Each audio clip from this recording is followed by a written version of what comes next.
So hello students, today our topic is valency. तो अब हम पढ़ेंगे वैलेंसी क्या होती है। वैलेंसी जनरली अगर हम डेफिनेशन लिखनी हो तो हम लिखते हैं कंबाइनिंग कैपेसिटी ऑफ एटम्स। वो किस चीज़ के लिए कंबाइनिंग कैपेसिटी होती है, किस चीज़ के लिए? Their tendency to react and form molecule. जब दो एटम्स, मान लो एक कार्बन है ऑक्सीजन है, ये रिएक्ट करके एक मॉलिक्यूल बना रहे हैं, दैट इज CO2। तो ये मॉलिक्यूल फॉर्म होने में इसमें क्या आ रही है, वो अपनी ऑक्टेट कंप्लीट कर रहे हैं। तो इसी के बारे में हम आज पढ़ेंगे, that is their tendency to react and form a molecule. और इसमें वो रिएक्ट क्यों करते हैं? एन अटेम्प्ट, ये एक अटेम्प्ट होता है किस चीज़ के लिए? To attain fully filled outer most shell. That is जैसे कि शेल हमने पढ़े हैं बोहर मॉडल में। बोहर मॉडल ने बताया था कि हमारे पास कुछ शेल्स होते हैं, जैसे कि KL, M, N, ये शेल्स होते हैं। अब इन शेल्स को जब हम फिल करते हैं, इसी चीज़ के लिए हम वैलेंसी बोलते हैं। An attempt to attain fully filled outer most shell, that is to attain an octet, that is to have a full complete outer most shell. तो अभी हमने पढ़ा ऑक्टेट कंप्लीट करने के लिए।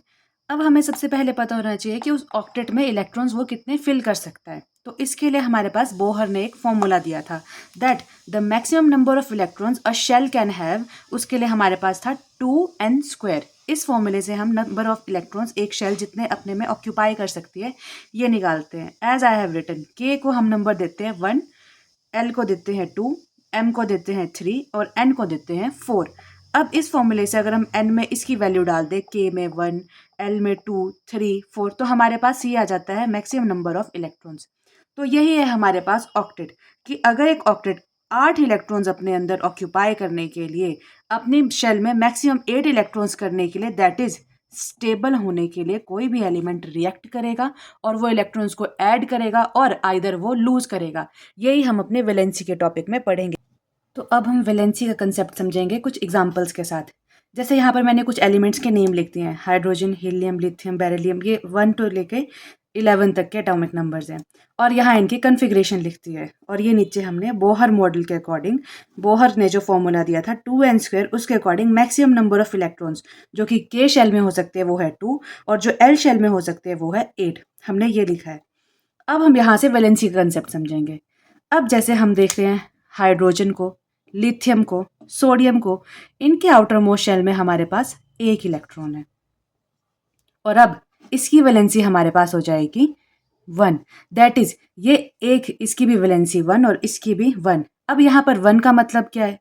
इस 1 का मतलब ये है कि ये अपना एक इलेक्ट्रॉन लूज करेगा, और इलेक्ट्रॉन लूज करने से इसकी कन्फिग्रेशन हो जाएगी 2 और इसकी हो जाएगी 8। दैट इज इसके आउटर मोस्ट शेल में हमारे पास हो जाएंगे 2 इलेक्ट्रॉन और इसके आउटर मोस्ट शेल में हो जाएंगे 8 इलेक्ट्रॉन, जो कि इनके शेल के लिए मैक्सिमम नंबर ऑफ इलेक्ट्रॉन ये होल्ड कर सकते हैं। और इस कन्फिग्रेशन में ये एटम क्या होगा हमारे पास? स्टेबल। इसीलिए ये अपने अंदर एक इलेक्ट्रॉन को लूज कर ये किस में चले जाएंगे? अपने स्टेबल कन्फिग्रेशन में। दैट इज वाई इनका हमारे पास आउटर मोस्ट शेल में होगा 2 इलेक्ट्रॉन और इसके में होगा 8 इलेक्ट्रॉन, और इसकी वजह से इसकी वैलेंसी क्या हो जाएगी? 1। अब अगर हम हीलियम को देख लें तो हीलियम के शेल में है 2 इलेक्ट्रॉन्स। तो does it need any electron to gain or to lose अपनी वैलेंसी को कंप्लीट करने के लिए? नो, इसके आउटर मोस्ट शेल में ऑलरेडी 2 इलेक्ट्रॉन्स हैं। और के शेल हमारे पास, हमें पता है कितने इलेक्ट्रॉन्स होल्ड कर सकता है? 2 इलेक्ट्रॉन्स। इसीलिए इसकी वैलेंसी हमारे पास आएगी 0। अब नेक्स्ट लिथियम, ये हमने समझ लिया है, ये एक इलेक्ट्रॉन को लूज करेगा, के शेल में 2 इलेक्ट्रॉन्स पूरे हो जाएंगे और इसकी वैलेंसी हो जाएगी कंप्लीट, और ये हो जाएगा स्टेबल। तो इसकी वैलेंसी होगी हमारी 1। अब नेक्स्ट बेरिलियम। अब बेरिलियम का हमें पता है कि इसके पास है 4 इलेक्ट्रॉन्स और आउटर मोस्ट शेल में है इसके 2 इलेक्ट्रॉन्स, और अगेन ये 2 इलेक्ट्रॉन को लूज करेगा और अपनी वैलेंसी कंप्लीट करेगा, दैट इज 2 इलेक्ट्रॉन्स। तो यहाँ इसकी वैलेंसी आ जाएगी 2।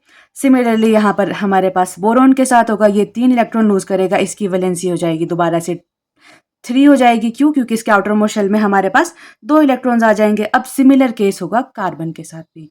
और हम ये भी बता सकते हैं, अब यहाँ से कंसेप्ट एक और ऐड होगा कि अगर कार्बन अपने में 4 इलेक्ट्रॉन्स ऐड करेगा तो इसके आउटर मोस्ट शेल में हो जाएंगे 8 इलेक्ट्रॉन, जो कि इसकी है कन्फिग्रेशन ऑक्टेट के लिए, that is 8 electrons in its outer most shell. और इस एटम का ये कन्फिग्रेशन होती है मोस्ट स्टेबल। इसीलिए ये 4 इलेक्ट्रॉन को गेन करेगा और इसके आउटर मोस्ट शेल में 8 इलेक्ट्रॉन्स हो जाएंगे और इसकी ऑक्टेट कंप्लीट होगा। इसलिए हमारे पास कार्बन की वैलेंसी होती है 4। अब अगेन नाइट्रोजन में इसकी आउटर मोस्ट शेल में है 5 इलेक्ट्रॉन। अब इस नाइट्रोजन के 5 इलेक्ट्रॉन इस एटम के लिए डिफिकल्ट हो जाएगा 5 इलेक्ट्रॉन्स को लूज करना और 2 कन्फिग्रेशन बनाना, जबकि इसके लिए 3 इलेक्ट्रॉन को गेन करना और अपनी ऑक्टेट कंप्लीट करना, that is 8। Outer most shell में 8 इलेक्ट्रॉन्स करना ईजी है, इसलिए हमारे पास नाइट्रोजन की वैलेंसी हो जाएगी 3। सिमिलर केस होगा ऑक्सीजन के साथ। ऑक्सीजन के आउटर मोस्ट शेल में है 6 electrons. It is difficult for oxygen to lose 6 electrons than to gain 2 electrons, इसलिए हमारे पास ऑक्सीजन 2 इलेक्ट्रॉन्स को गेन करेगा और अपनी वैलेंसी दैट इज अपनी ऑक्टेट कंप्लीट करेगा, दैट इज 8 और इसकी वैलेंसी हो जाएगी 2। फ्लोरीन के पास है आउटर मोस्ट शेल में 7 इलेक्ट्रॉन। अल्टीमेटली इसकी वैलेंसी हो जाएगी 1, क्योंकि ये 1 को गेन कर क्या बन जाएगा 2 और 8 इसकी ऑक्टेट है, स्टेबल होगा। और सिमिलरली अब हमारे पास आ गया है नियोन। जबकि हम नियोन को देख रहे हैं, इसके आउटर मोस्ट शेल में ऑलरेडी 8 इलेक्ट्रॉन्स है। सिमिलर हीलियम के साथ जैसे था, इसकी भी आउटर मोस्ट शेल में 2 इलेक्ट्रॉन्स थे जो कि के लिए स्टेबल थी, फुल ऑक्टेट थी। अब यहाँ पर हमारे पास 8 इलेक्ट्रॉन्स ऑलरेडी हैं, तो इसलिए इसकी वैलेंसी हो जाएगी 0, that is it doesn't need any electron to complete its electronic configuration और complete its outer most shell, और अपनी वैलेंसी को ये इतना ही बनाए रखेगा, दैट इज 0। तो यहाँ पर हमने कुछ एग्जांपल्स के साथ कुछ वैलेंसी के कंसेप्ट को समझने की कोशिश की। अगर आपको अभी भी डाउट्स रहते तो आप कमेंट सेक्शन में पूछ सकते हैं, और अगर आपको इस टाइप की किसी और कंसेप्ट पे वीडियो चाहिए तो आप बता सकते हैं। Thanks for watching. Please subscribe our channel if you like my videos. Vikrant academy.